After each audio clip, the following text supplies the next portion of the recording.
நான் திடீர்னு நினைச்சேன்னா இந்த தேர்தல் பாதையிலிருந்தே விலகி போயிடுவேன் அப்படின்னு. இந்த வீராவேசங்கள் எல்லாம் தேர்தல் காலத்தில் பேசப்படும் தருவா. இது எப்ப பேசியிருக்கணும்? கள்ளக்குறிச்சியில் கள்ளச்சாராய சாவு நடந்த போது பேசியிருக்கணும், போதை வஸ்து புழக்கத்தின் போது பேசியிருக்கணும். அப்பெல்லாம் அமைதியாக தானே இருந்தீங்க.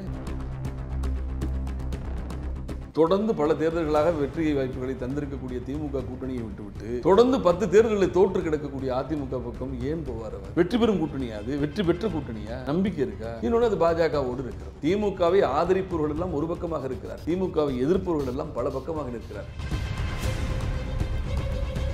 இந்த மண் விசித்திரமானது. அதிகமான வழிபாடு பக்தி எல்லாம் உண்டு. ஆனால் அந்த கடவுள் மறுப்பையே கையில் எடுத்திருக்கக்கூடிய திராவிட இயக்கங்கள் தான் நீங்க தேர்தலில் வெற்றி பெறுது. இல்ல அந்த பாயிண்ட்ல தான் கேக்குறேன். இது வெகு காலமாக பாஜக முன்னெடுக்கிறது. ஆனால் என்னை பொறுத்தவரை தமிழ்நாட்டு மக்கள் என்ன ஆட்சி செய்ய போறவன் யாருக்கோ அடிமையா இருக்கணும்னு விரும்ப மாட்டாங்க. இங்க சுயமரியாதையை விரும்புவாங்க. அடிமைப்பட்ட கட்சிகளை ஆதரிக்க மாட்டார்கள். தமிழ்நாட்டில் திமுக அதிமுகவுக்கு மாற்று அரசியலை முன்னெடுப்பது தான் விஜயனுடைய இலக்காக நான் உணர்ந்து கொண்டேன். அவர் திமுகவை தாக்குறாரு, ஏடிஎம்கே திட்டமாற்றாருன்னு சொன்னா அதிமுகவை தன்வசப்படுத்த விரும்புகிறார். அதிமுகவை அவர் சாஃப்டா டீல் பண்ணாரு, டிஎம்கே ஹார்டாக அடிச்சாரு, கொள்கை எதிரின்னு பாஜக சொன்னார். அந்த மாநாட்டில் ஒரு ஏற்பட்ட எழுச்சி தொடர்ந்து அந்த டெம்போல கொண்டு போகல. அதுக்கு பிறகு ஒரு பெரிய தொய்வு. 75 வயது பவள விழா கண்ட திமுகவையும் 53 வயதான பொன் விழா கண்ட அண்ணா திமுகவையும் ஒரு சேர வீழ்த்துவதற்கு இந்த முயற்சி பத்தாது. குறிப்பாக அதிமுக நம்பிக்கொண்டிருக்கக்கூடிய கூட்டணிகள் அல்லது அதிமுகவை நம்பிக்கொண்டிருக்கும் சில கட்சிகள் அல்லது அதிமுக நம்புகிற கட்சிகள், இந்த கட்சிகளிடமிருந்து அந்த காவல் அதிகமாக இருக்கும் நான் நினைக்கிறேன். ஒருவேளை கடைசி நேரத்தில் பாமகவோட ஒரு விசித்திரமான முடிவு எடுக்கலாம். ஏன்னா விஜயால் அதிகமாக பாதிக்கப்படக்கூடிய கட்சியா பாமக தான். பாமக விஜய் கூட வந்துருவாங்கன்றீங்களா?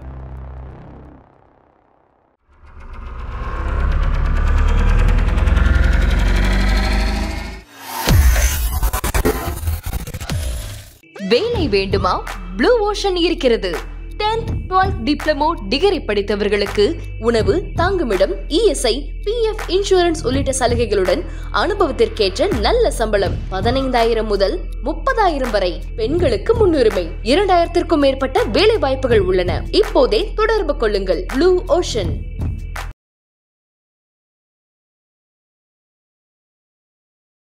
ஐத்தமிழ் நேயர்கள் அனைவருக்கும் அன்பு வணக்கம். இன்றைய சிறப்பு நேர்காணலில் நம்மோடு இணைந்திருப்பவர் நமது எம்ஜிஆர் நமது அம்மா நாளிதழ்களினுடைய முன்னாள் ஆசிரியர் திரு மருது அழகராஜ் அவர்கள். அவரிடம் தற்போது பேசுபொருளாக இருக்கிற சில முக்கியமான அரசியல் நிகழ்வுகள் குறித்து பேசலாம். வணக்கம் சார்.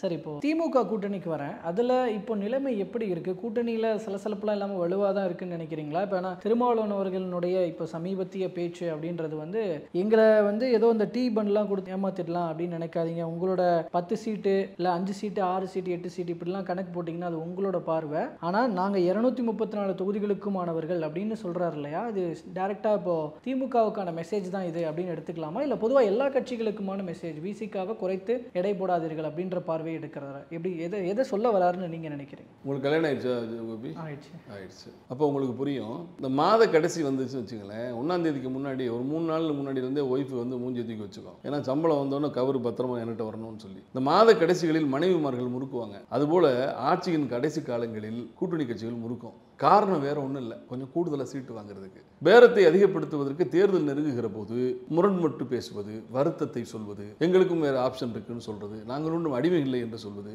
இவையெல்லாம் அது கூட்டணி முறிவுக்காக அல்ல. இல்லை, இந்த கேள்வி தானே கூட்டணி பேரத்துக்காக தான் இதெல்லாம் பண்றீங்கன்னு கேள்வி வரும்போது அப்படி கிடையவே கிடையாது. எனக்கு சீட்டு முக்கியம் கிடையாது, எதுவும் முக்கியம் கிடையாது. நான் திடீர்னு நினைச்சேன்னா இந்த தேர்தல் பாதையிலிருந்தே விலகி போயிடுவேன் அப்படின்னு. இந்த வீராவேசங்கள் எல்லாம் தேர்தல் காலத்தில் பேசப்படும் தருவா. இது எப்போ பேசியிருக்கணும்? கள்ளக்குறிச்சியில் கள்ளச்சாராய சாவு நடந்த போது பேசியிருக்கணும், போதை வஸ்து புழக்கத்தின் போது பேசியிருக்கணும். அப்பெல்லாம் அமைதியாக தானே இருந்தீங்க. போதை ஒழிப்பு மாநாடுன்னு சொல்லிட்டு என்ன பண்ணீங்க சொல்லுங்க பார்க்கலாம். அதெல்லாம் சும்மா. தேர்தல் ஒரு காலங்களில் எல்லாம் திரும்ப இப்படி பேசுவது சகஜம்தான். கம்யூனிஸ்டும் பேசுவாங்க, காங்கிரஸும் பேசும். சத்தியமூர்த்தி பண்ணல கூட்டம் நடந்துச்சுன்னா நாம் தனித்து நிற்க வேண்டும், நாம் காமராஜர். இந்த காமராஜர் ஆட்சி வந்துடும் தெரியுமா? தேர்தல் வந்துச்சுன்னா தேர்தல் முடிஞ்சுன்னா காமராஜர் ஆட்சி போயிடும். இவையெல்லாம் தங்களது கூட்டணி பேரத்தை அதிகப்படுத்துவதற்காக முன்வைக்கப்படக்கூடிய வாதங்கள் தான். நான் சொன்னது தான், முதல் தேதி வரப்போகுதுன்னா மனைவிகள் முறுக்கிக் கொள்வது போல தேர்தல் வரப்போகுது என்று சொன்னால் கூட்டணி கட்சிகள் எல்லாம் முரண்பட்டு பேசுவதும், கோபமுத்தை காட்டுறதும், நடுவில் போய் நின்றுக்கிறதும், இங்கிட்டும் இல்லை அங்கிட்டும் இல்லைன்ற மாதிரி நின்றுக்கிறதும் இவையெல்லாம் நடக்கும் தான். நான் கேட்குறேன், இப்போ திருமாவளவன் அவர்களை பொறுத்தவரை இன்றைக்கி எம்பி இருக்குது, அந்த கட்சிக்கு நிறைய கவுன்சிலர்ஸ் இருக்காங்க, அதிகாரங்கள் இருக்கிறது. இதை அதிகார பதவிகளை அள்ளி கொடுத்திருக்கக்கூடிய தொடர்ந்து பல தேர்தல்களாக வெற்றி வாய்ப்புகளை தந்திருக்கக்கூடிய திமுக கூட்டணியை விட்டுவிட்டு தொடர்ந்து 10 தேர்தல்களில் தோற்று கிடக்கக்கூடிய அதிமுக பக்கம் ஏன் போவார் அவர்? என்ன நம்பிக்கை இருக்கு? வெற்றி பெறும் கூட்டணியா? அது வெற்றி பெற்ற கூட்டணியா? நம்பிக்கை இருக்கா? இன்னொன்று அது பாஜகவோடு இருக்கிறது. சித்தாந்த எதிரியோடு போய் சேர முடியாது, அங்கே வாய்ப்பில்லை. திரு விஜய் அவர்களுடைய அரசியலை பொறுத்தவரை அவர் கட்சி தொடங்கி விட்டார், மாநாடு நடத்தி விட்டார், அடுத்த நிலைக்கு அந்த இயக்கம் நகராமல் இருக்கிறது. கண்ணு கட்டிய தூரத்தில் தேர்தல் வந்து விட்டது. இன்னும் மாவட்ட செயலாளர்கள் போடலை, தொழிற்சங்கங்கள் அமைக்கலை, மகளிர் அணி போடலை, மாணவர் அணி போடலை, இளைஞர் அணி போடலை, சுற்றுப்பயணங்கள் தொடங்கலை, கிளைக்கழகங்கள் விரிவாக அமைக்கப்படலை, கொடியேற்று விழாக்கள் நடக்கலை, ஆளும் இயக்கத்தை எதிர்த்து போராட்டங்கள் நடக்கலை, தேர்தலுக்காக வேட்பாளர்களை தயார் செய்யலை. திமுக ஏறத்தாழ வேட்பாளர்கள்லாம் அடையாளம் கண்டுட்டாங்க. அவர்கள் கூட்டணியும் பக்காவாக வச்சிருக்காங்க, கூடவே மக்கள் நீதி மையமும் போய் சேர்ந்திருக்கிறது. கூட்டணி மேலும் வலுவாகி கொண்டிருக்கிறது. அப்படி இருக்கிற போது ஒரே ஒரு விஷயம்தான், திமுகவை ஆதரிப்பவர்கள் எல்லாம் ஒரு பக்கமாக இருக்கிறார்கள், திமுகவை எதிர்ப்பவர்கள் எல்லாம் பல பக்கமாக இருக்கிறார்கள். 35 மார்க் வாங்கினாவே திமுக ஆட்சி அமைச்சிரும் அப்படின்ற நிலை இருக்கிற போது 65% 4 பேரும் பிரித்தா என்ன ஆக போகுது? ஆக என்னை பொறுத்தவரை திரும்ப அவர்கள் பேசுவதெல்லாம் எனக்கு கூட்டணியிலேருந்து அங்கே திராவிட முன்னேற்ற கழகத்தின் கூட்டணியிலேருந்து ஒரு கட்சியோடு வெளியே போகாது. இன்னும் சில கட்சிகள் அங்கே போய் சேரத்துக்கு வாய்ப்பு இருக்குது. புரியுதாங்களா? இன்னும் சில கட்சிகள் அங்கே போய் சேருவதற்கு வாய்ப்பு இருப்பதாக தான் நான் கருதுகிறேன். இப்போ இருக்க சூழல் தான் நான் சொல்கிறது. இந்த முருகன் மாநாடை மையப்படுத்தி அது தங்களுக்கான வெற்றி, இந்துக்களின் வாக்குகள் கன்சாலிடேட் ஆகும்னு ஒரு பக்கம் பாஜக கணக்கு போட்டுக்கிட்டு இருக்க, இன்னொரு பக்கம் இது எங்களுக்கான வெற்றி தான் அப்படின்னு திமுகலேருந்து சொல்லிட்டு இருக்கிறாங்கல்ல. இதன் மூலமாக பல புரிதல்கள் மக்களுக்கு வந்திருக்கும் இப்படிங்கிற மாதிரியான நிறைய விஷயங்களை திமுக முன்வைக்குது. அப்போ இந்த முருகன் மாநாடு திமுகவுக்கு ஃபேவராக போகிறதுக்கான வாய்ப்பு இருக்குன்னு பார்க்குறீங்களா? இல்லை, தமிழகம் விசித்திரமான பூமி. இங்கே அழகு குத்தி ஆடுபவர்கள் உண்டு, பாதம் நோக பாத யாத்திரை நடப்பவர்கள் உண்டு, மாலை போட்டு கொண்டு விரதம் இருந்து சபரிமலைக்கும் சமயபுரத்துக்கும் நடக்கிறவங்கலாம் இருப்பாங்க. அப்படிலாம் இருக்கிறதுனால பக்தி இங்கே மேலோங்கி நிற்கிறது. பக்தி மேலோங்கி நிற்பதால் இங்கே பாஜக தான் ஜெயிக்கும் என்று சொல்ல முடியுமா? மயிலாப்பூர்லேயும் ஜெயிச்சிருக்காங்களா? சொல்லுங்கள் பார்க்கலாம். நான் இதை நம்புவதாக இல்லை. தமிழகத்தை பொறுத்தவரை நீங்கள் இறை வழிபாட்டை வைத்தோ, மத வழிபாட்டை வைத்தோ, சாதியை வைத்தோ பெரிய அளவில் வாக்கு அறுவடை செய்வதற்கு வாய்ப்பில்லை. தமிழகத்தின் பூகோளம் விசித்திரமானது. இந்த மண் விசித்திரமான மண். அதிகமான வழிபாடு பக்தி எல்லாம் உண்டு. ஆனால் அந்த கடவுள் மறுப்பையே கையில் எடுத்திருக்கக்கூடிய திராவிட இயக்கங்கள் தான் நீங்கள் தேர்தலில் வெற்றி பெறுகிறது. இல்லை, அந்த பாயிண்ட்ல தான் கேட்குறேன். இது வெகு காலமாக ஃபேவரா போகிறது. இது வெகு காலமாக பாஜக முன்னெடுக்கிறது. ஆனால் என்னை பொறுத்தவரை தமிழ்நாட்டு மக்கள் பாஜகவினுடைய இந்த முயற்சிகளுக்கு உறுதுணையாக வாக்களிக்க மாட்டார்கள். திமுகவுக்கு தான் அது சாதகமாக செல்லும். என்னை ஆளக்கூடிய கட்சி, மத்தியில் ஆளக்கூடிய கட்சிக்கு அடிமையாக இருக்கிறது என்று சொன்னாலே அந்த கட்சிக்கு மக்கள் வாக்களிக்க மாட்டார்கள். தமிழ்நாட்டு மக்களை பொறுத்தவரை நான் ஓட்டு போட்டு எனக்கு ஆட்சி செய்கிறவன், என்ன ஆட்சி செய்ய போகிறவன் யாருக்கோ அடிமையாக இருக்கணும்னு விரும்ப மாட்டாங்க. இங்கே சுயமரியாதை விரும்புவாங்க. அது திராவிட முன்னேற்ற கழகத்திற்கு இன்னும் சொல்ல போனால் இது சாதகமாக மாறுவதற்குத்தான் வாய்ப்பு. இந்த இறைவனை வைத்து முன்னெடுக்கக்கூடிய இந்த ராமன் அரசியல், பிள்ளையார் அரசியல் தமிழ்நாட்டில் எடுபடாது. இவர்கள் வெகு காலமாக முருகனை வைத்துக்கொண்டு முயற்சிக்கிறார்கள். ஏற்கனவே பிள்ளையாரை வைத்துக்கொண்டு முயற்சிகள் நடந்தது தான். இந்த முன்னணி தான் நாங்கள் மசூதி வழியாக தான் போவோம்னு சொன்னாங்க. அப்பொழுது கல்லறி சம்பவங்களும் கலட்டாக்களும் கொஞ்சம் நடந்தது. ஆனால் வடபுலத்தில் நடந்தது போல எந்த இஷ்யூவும் இங்கே நடக்காது. இங்கே கொஞ்சம் முதிர்ச்சி உள்ள மக்கள் அரசியலை வேறு மாதிரி அணுகுவார்கள். ஆமாம், சுயமரியாதைக்கு ரொம்ப முக்கியத்துவம் கொடுப்பாங்க. அடிமைப்பட்ட கட்சிகளை ஆதரிக்க மாட்டார்கள். புரியுதாங்களுக்கு? அது ரொம்ப முக்கியமாக பார்ப்பாங்க. அதனால் இன்னைக்கு இருக்கக்கூடிய சூழலில் பாஜக எடுக்கக்கூடியது அது அப்படியே அவர்களை திருப்பி தாக்கக்கூடியதாகத்தான் மாறும் என்று நான் நம்புகிறேன். ஓகே, தாவேக்கா பற்றி நீங்கள் அதனுடைய ஒவ்வொரு செயல்பாடுகளையும் ரொம்ப விஸ்தரித்து பேசுகிற ஒருத்தர், அது எந்த அளவுக்கு இங்கே தாக்கங்களை ஏற்படுத்தும் அப்படிங்கிற ஒரு பாயிண்டில். ஆனால் இப்போ ரீசன்ட் டேஸாக தாவேக்காவில் எந்த ஒரு பெரிய நகர்வுகளும் இல்லாத மாதிரி இருக்கு இல்லையா? இப்போது லேட்டஸ்ட் தகவல் படி இந்த மாதிரி ஆகஸ்ட் மாதத்தில் விஜய் அவர்கள் சுற்றுப்பயணத்தை ஸ்டார்ட் பண்ணலாம் அப்படிங்கிற ஒரு தகவல் தான் வந்துகிட்டு இருக்கு. இப்போது தாவேக்காவினருடைய நிலை என்ன நினைக்கிறீங்க தற்போதைய?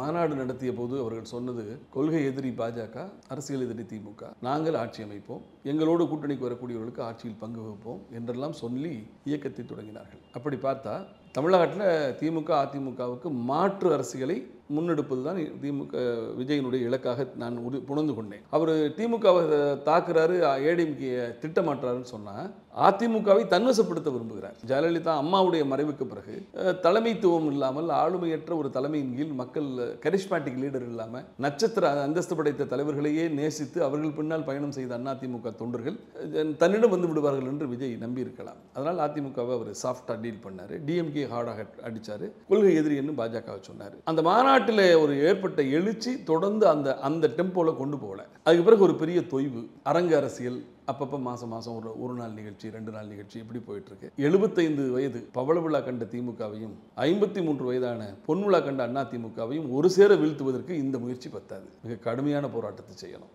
காங்கிரஸ் பேர் இயக்கத்தை பேராய கட்சி என்று சொல்லப்பட்ட காங்கிரஸை அண்ணா வீழ்த்தினார் என்று சொன்னால் அதன் பின்னாலே 51 வருஷ போராட்டம் இருக்குது. திராவிட முன்னேற்ற கழகத்தை புரட்சித் தலைவர் எம்ஜிஆர் வீழ்த்தினார் என்று சொன்னால் அவர் 53லேயே தொடங்கிட்டார் அரசியல் ஆட்டத்தை.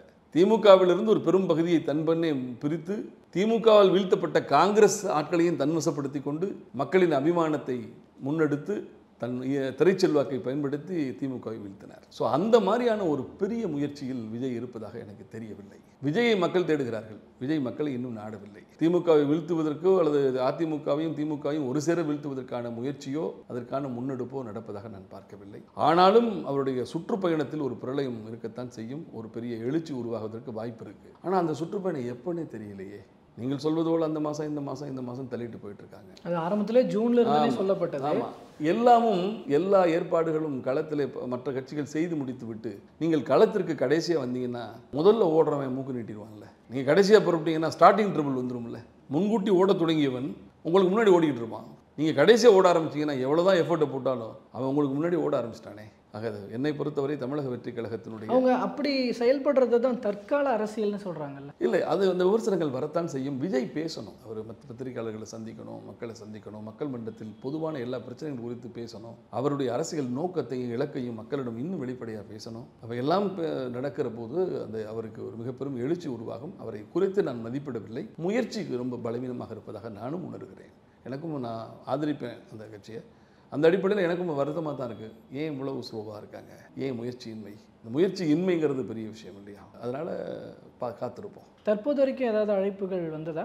இல்லை, நான் இப்போ அழைப்பு எல்லோரும் அங்கே இருக்கக்கூடியவங்க பேசுவாங்க. என்னுடைய மாவட்டத்தில் இருக்கக்கூடிய தம்பிகள்லாம் என்கிட்ட ரொம்ப இணக்கமாக இருப்பாங்க. நான் ஆதரிக்கிறேன் என்று. நான் ஆதரிப்பதுக்கு ஒரே காரணம் தான், மாற்று அரசியலை ஒருவர் முன்வைக்கிறார், ஏன் ஆதரிக்கக்கூடாது? புதுசாக முளைக்கிற செடியில் நம்ம ஏன் வெந்நீரை ஊற்றுவானே? அது நல்லா முளைச்சி வரட்டுமே. சம்பாதிக்க அரசியலுக்கு வருவர்களுக்கு மத்தியில் அவர் சம்பாதித்து முடித்து விட்டு வருகிறார். ஒரு தலைமையும் ஒரு தலைமுறையும் அரசியலுக்கு வருகிறது. வரட்டுமே, நல்லதாக செய்யட்டுமே. ஊழல் இல்லாத நிர்வாகத்தை கட்டி எழுப்பட்டும், இளைஞர்கள் வரட்டும், தவறு கிடையாது. ஆக்கப்பூர்வமான அரசியலை அவர் முன்னெடுக்க வேண்டும் என்று ஆசைப்பட்டவன் நான். ஆனாலும் ஒரு சுணக்கமாக இருக்கிறார்கள். ஒருவேளை அவர்களுக்கு இந்த தேர்தலில் அவர்களுக்கே நம்பிக்கை குறைஞ்சு வச்சா? இல்லை, ஒருவேளை முதல் பேச்சிலேயே அவங்களுடைய இப்படி நான் எடுத்துக்கிறேன். எப்படின்னா, ஆட்சியில் பங்கென்று சொன்னோம், ஆனால் ஒரு கட்சியும் நம்மிடம் வரவில்லை. ஆட்சியில் பங்கு தருகிறேன் என்று சொன்னதுக்கு பிறகு ஒரு கூட்டணி கட்சியும் நம்மகிட்ட வரலையே அப்படின்னு அவர் நினைச்சிருக்கலாம். அடுத்து நம்ம அதிமுக ரொம்ப திட்டலை, சாஃப்டாக தான் டீல் பண்ணுறோம். அதிமுக தொண்டர்கள், அதிமுக உடைஞ்சு கிடக்கு, நொறுங்கி கிடக்கு, பிஜேபி சிறைப்பிடிக்குது, இதெல்லாம் பிடிக்காம அதிமுக இருக்கக்கூடியவர்கள் நிறைய பேர் தன்னிடம் வருவார்னு எதிர்பார்த்திருக்கலாம். அதெல்லாம் எதிர்பார்த்த அளவில் இல்லை என்ற ஒரு சுணக்கம் கூட இருக்கலாம். ஆனால் என்னை பொறுத்தவரை ஒரு களத்தில் சுற்றி வரும்போது அதற்கு வாய்ப்பும் இருக்கிறது. அரசியல் தலைவனுக்கு தேவை தன்னம்பிக்கை தான். ஏன்னா இந்த சுற்றுப்பயணம் முடிச்சுட்டு டிசம்பரில் தான் கூட்டணியை ஃபைனல் பண்ணுவோம்லாம் ஏற்கனவே சொல்லியிருந்தாங்க இல்லையா? அது சரியான ஒரு இல்லை, இந்த தேர்தலில் எனக்கே இதுவரை நம்ம பார்த்த அரசியல் தேர்தல் களத்துக்கு மாறான ஒரு தேர்தலாகத்தான் இதை பார்க்கிறேன். கடைசி நேரத்தில் கூட தாவல்கள் இருக்கும். அது குறிப்பாக அதிமுக நம்பிக்கொண்டிருக்கக்கூடிய கூட்டணிகள் அல்லது அதிமுகவை நம்பிக்கொண்டிருக்கும் சில கட்சிகள் அல்லது அதிமுக நம்புகிற கட்சிகள், இந்த கட்சிகளிடமிருந்து அந்த தாவல் அதிகமாக இருக்கும் நான் நினைக்கிறேன். ஒருவேளை கடைசி நேரத்தில் பாமகவோட ஒரு விசித்திரமான முடிவை எடுக்கலாம். ஏன்னா விஜயால் அதிகமாக பாதிக்கப்படக்கூடிய கட்சியாக பாமக தான் இருக்கு. பாமக விஜய் கூட வந்துருவாங்கன்றீங்களா? சொல்ல முடியாது. ஒருவேளை நம்மிடமிருந்து அங்கே ஆட்கள் அங்கே போய் சேரி தடுப்பதற்கு நாம அங்கேயே கூட்டணி வச்சிட்டோம்னா போராட்களை தக்க வச்சிடலாம்ல, போடாமல் தடுத்துடலாம்ல. விக்கிரவாண்டியில் நடத்தப்பட்ட மாநாட்டில் மிக பெரும் அளவில் திரண்டவர்களில் வன்னிய மக்கள் அதிகம், வன்னிய இளைஞர்கள் அதிகம் என்று பேசப்படுகிறது. தலித்தில் தாழ்த்த பட்டியலின சமூகத்தினுடைய இளைஞர்களும் அதிகம் என்று பேசப்படுகிறது. அதனால தான் திரும்ப ரொம்ப எச்சரிக்கையாக இருக்காருன்னு சொல்கிறாங்க. ஸோ அதனால் பாமக கூட்டணி கூட போகலாம், சொல்ல முடியாது.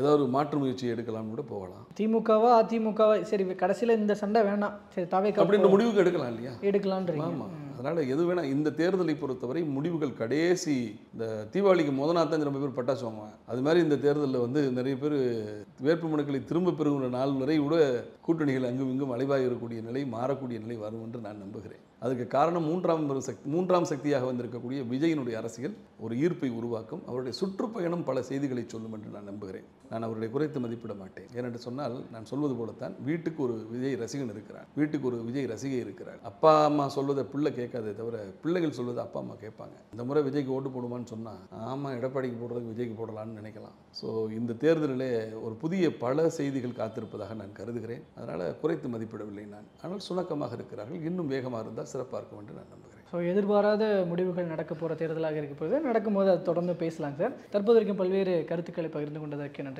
நன்றி.